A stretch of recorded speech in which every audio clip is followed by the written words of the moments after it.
So first of all, I would like to know, you've been president of the AP for several years. I just would like you to refresh my memory about what was the history of reorientation therapy. When did you start to hear about this new development, and what can you tell me about the first reaction of the APA at that time? It probably started in the APA in the early 1970s.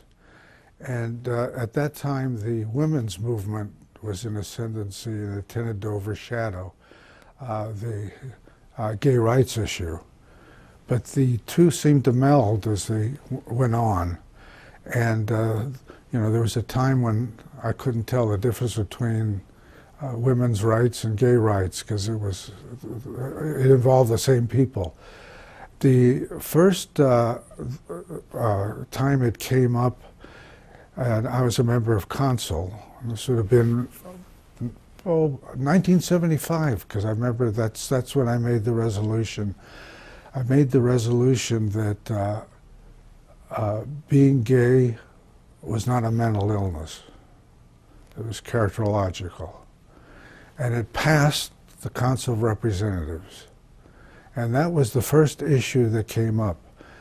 I also said that with that the APA, if it passes this resolution, will also vote to continue research that demonstrates whatever the research demonstrates, unbiased, open research. It was never done. Yeah. It was never done. But the resolution that I made in the Council did get adopted, and by a wide margin. In that era, the Leona Tyler principle was paramount, that the APA would never take a position publicly that wasn't supported by scientific evidence, that it had to be scientifically demonstrated. And we abided, the presidents in my era abided by the Leona Tyler principle. All of a sudden, things began to change as things became more political than scientific.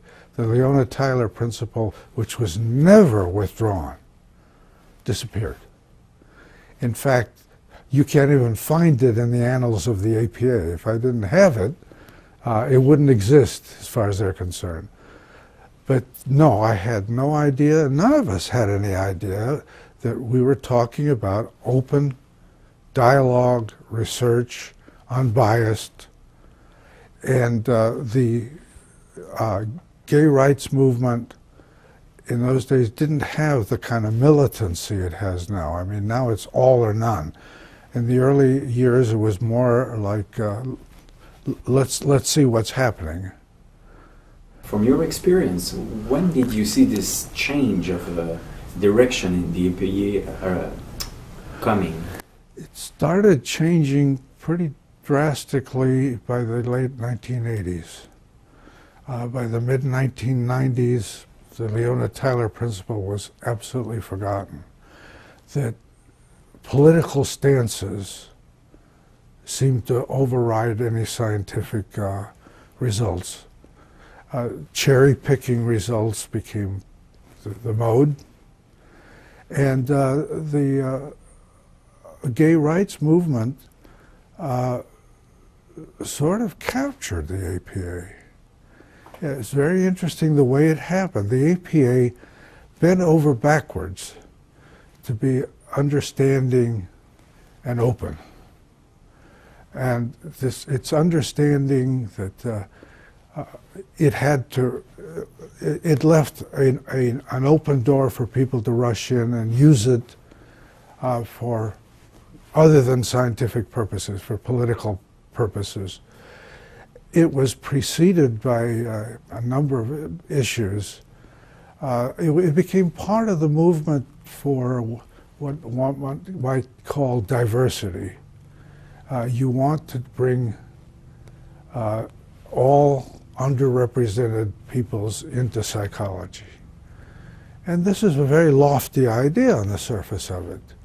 But when it becomes a bias, if I had to choose now, I would see a need to form an organization that would recruit straight white males, which are underrepresented today in the APA.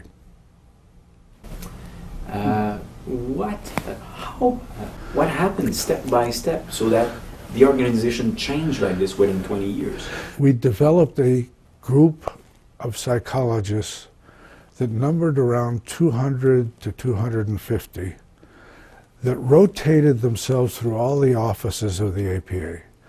When a rule was passed that you couldn't serve more than X number of sessions on consul or on a certain particular office, they would rotate. They would run for another office and then come back to consul.